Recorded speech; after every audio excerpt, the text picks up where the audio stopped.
Hi, this is Pastor Wenzel Leoldi of UCCP CROSSroads Congregational Church. Welcome to the Discipleship journey, and it will be a journey for life. To begin with, let's ask a question: who we are. By asking such a question, what comes to your mind? Maybe you're thinking of defining it from the secular resources, or defining it from your experience, or maybe thinking of defining it from what people say. I would like to anchor our understanding and definition on who we are from the scripture, because this is a discipleship journey and it must be anchored on the Word of God. The first scripture that we'd like to examine in relation to our discipleship journey is this. When Jesus was asked, and Jesus replied with this. We ask Iwal to read it for us. Reading from the Gospel of Jesus according to Matthew chapter 22, verse 37 to 40. Jesus replied, "Love the Lord your God with all your heart and with all your soul and with all your mind. This is the first and greatest commandment. And the second is like it. Love your neighbor as yourself. All the law and the prophets hang on these two commandments." Matthew chapter 22, verse 37 to 40. As you can see, from the reply of Christ in verse 37, he emphasizes this. Love the Lord your God with all your heart, with all your soul, and with all your understanding, all your mind. And then the second greatest commandment that Jesus said is this: love your neighbor as yourself. He tried to summarize all the 10 commandments. And in fact, the 10 commandments is also a compact summary already of the almost or more than 500 laws that exist in the Old Testament. As you can see, two particular commandments that Jesus is emphasizing. One is to love God with all your heart, with all your soul, and with all your might. And then he said, the second greatest commandment is this: love your neighbor as yourself. From that particular verse that Jesus told his crowd, basically Jesus is saying, God initiated a relationship with His chosen people. And God continued such a relationship in the context of covenant to His chosen people today. The Gentiles have been invited to participate. You and I are given the chance to participate in the journey with Jesus Christ. And that journey is defined by loving God with everything that you have, and loving our fellow human being as ourselves. What comes to your mind in terms of purpose when we are asked or we are told by Christ to love God and fellow human being?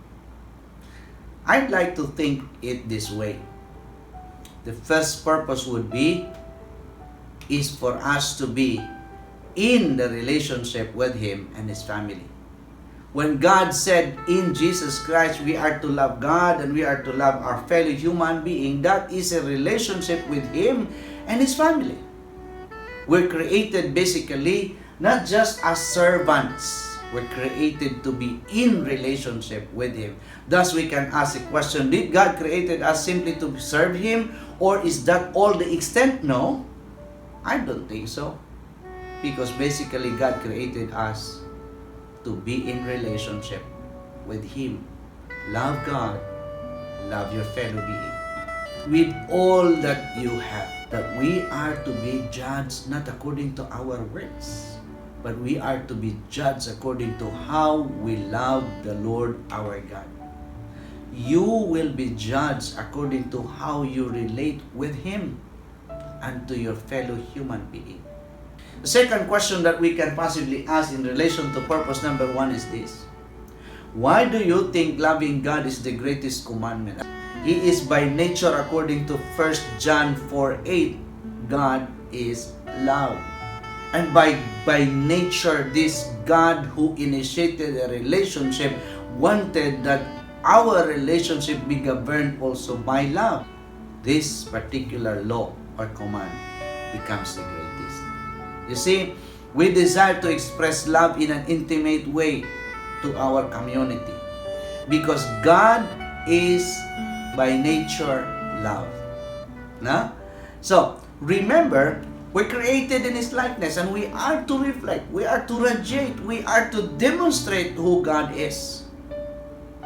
That characteristic of God must be demonstrated in how you live and how you relate.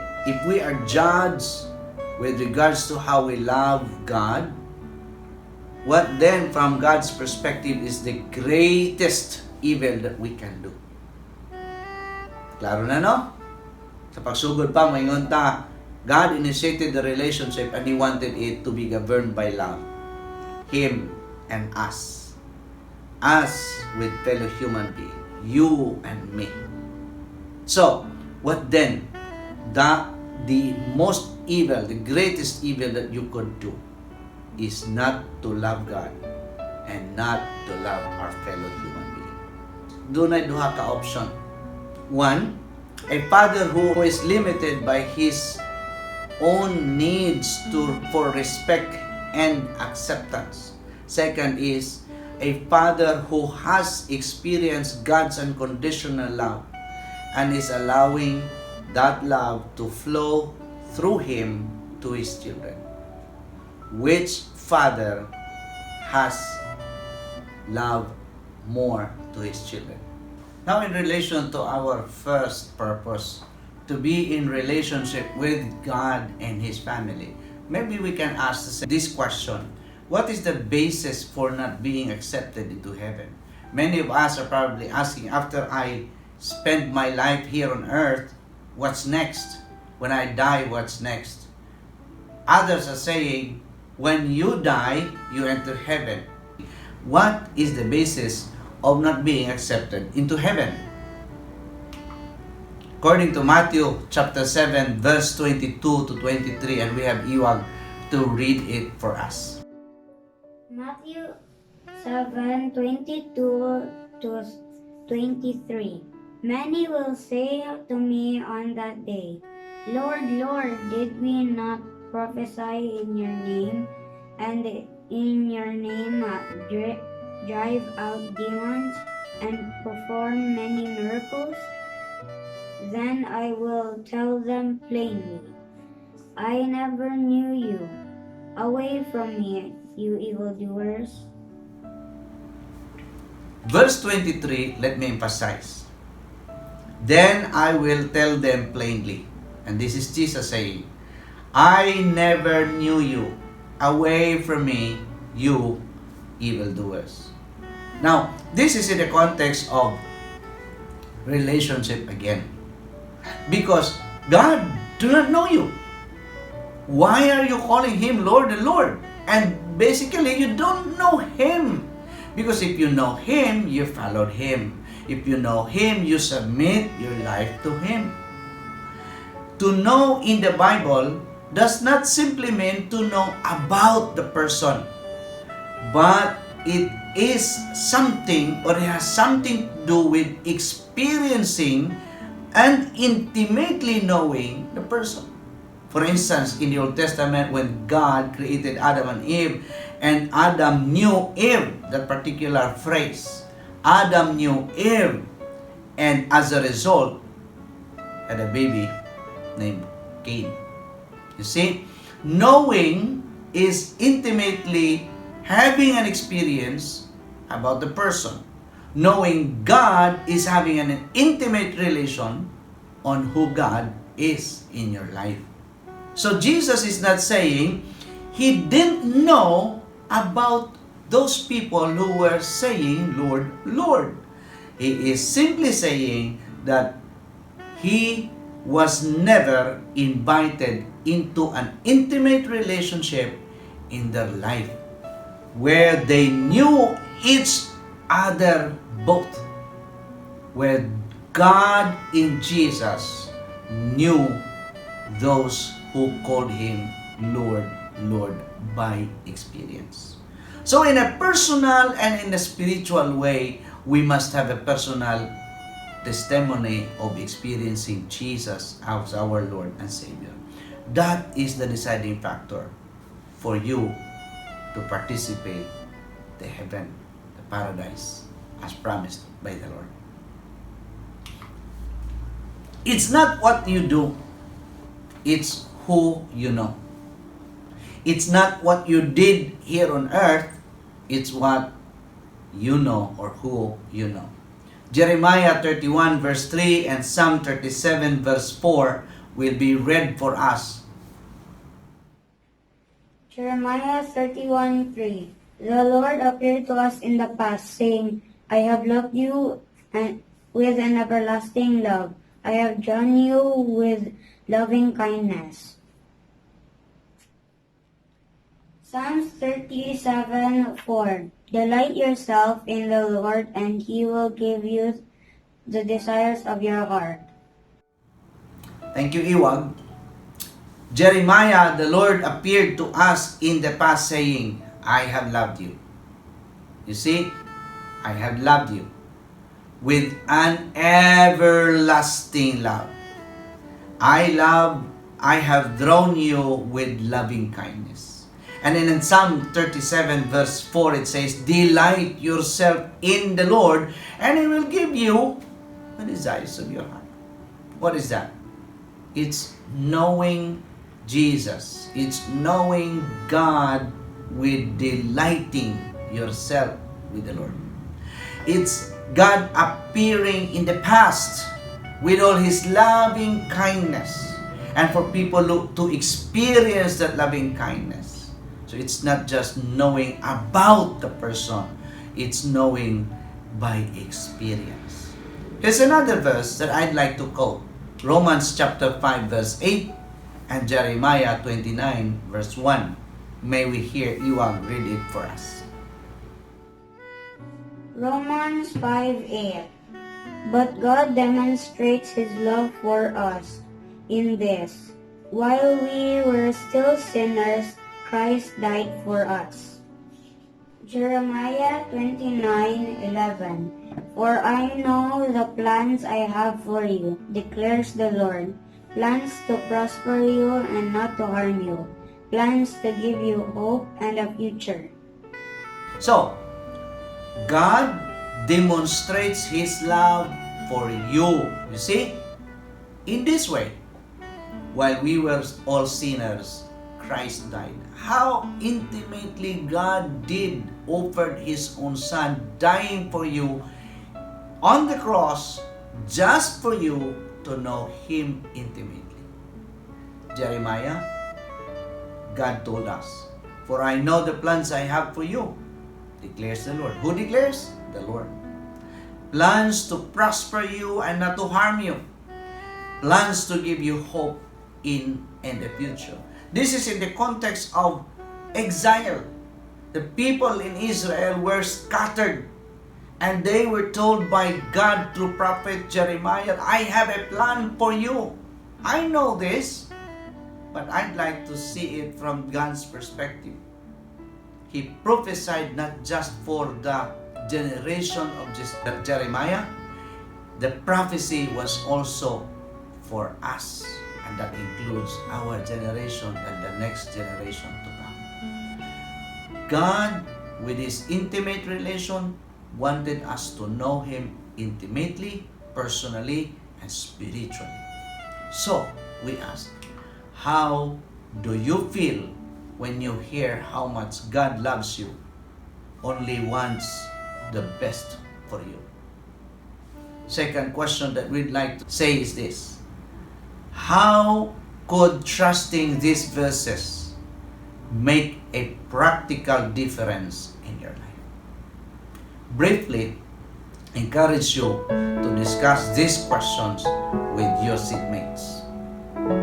Let's pause for a moment.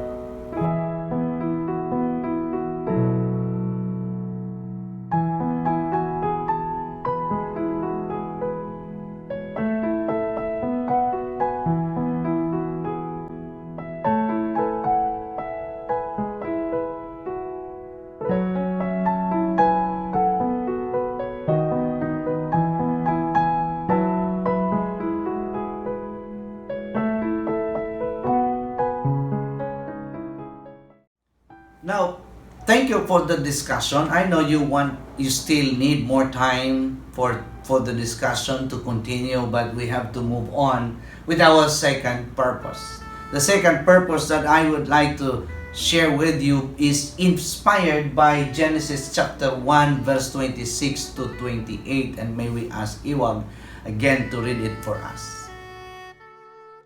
Genesis 1:26 to 28. Then God said, "Let us make man in our image, in our likeness, and let them rule over the fish of the sea and the birds of the air, over the livestock and all over the earth, over all the creatures that move along the ground." So God created man in his own image. In the image of God, he created him. Male and female, God created them. God blessed them and said to them, "Be fruitful and increase in number. Fill the earth and subdue it. Rule over the fish of the sea and the birds of the air, of all the living creatures on the ground." Thank you, Dong. So, coming from Genesis chapter 1 verse 26, 27, and 28, God said, "Let us make man in our own likeness, in our own image." And such design God wanted that His human being, His creature, be a reflection of His image, becomes like Him. Wow, what a beautiful desire the Creator has for His creatures. And in verse 27, God created man in His own image. In the image of God, He created him, male and female. He created them. 28, it says, God blessed them with this, and He said to them, "Be fruitful and increase in number. Fill the earth and subdue it. Rule over the fish of the sea and the birds of the air, and over every living creature that moves on the ground." Brethren in the Lord, from that particular verses of Genesis chapter 1, your purpose number 2 is this: to represent God in His perfect being. You're created basically in His image. You're created to be like Him, not to be like God, but to demonstrate, to represent Him to all other creatures. You are His ambassador actually. So, the very first statement about mankind in the Bible is that we were made in the image and likeness of God. Do you think that means? How do you think God might feel about how we are representing Him today? Look at yourself. How are you representing God in your workplace? How are you representing God as a head of the family, or as a mother, or as an ate or kuya in the family? How are you representing God in the community, in the barangay, wherever you are? How are you showing the image of God in your life?